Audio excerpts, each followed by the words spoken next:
Một phút em ngẩn ngơ, một phút em nằm mơ, đừng vội làm cơn mưa giăng nghĩ trong lòng em. Trái tim buồn quên, đôi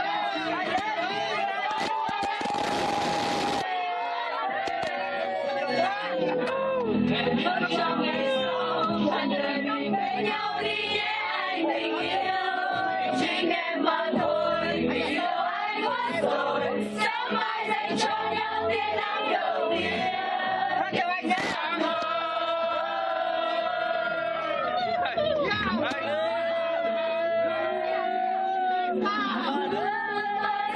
Phút này anh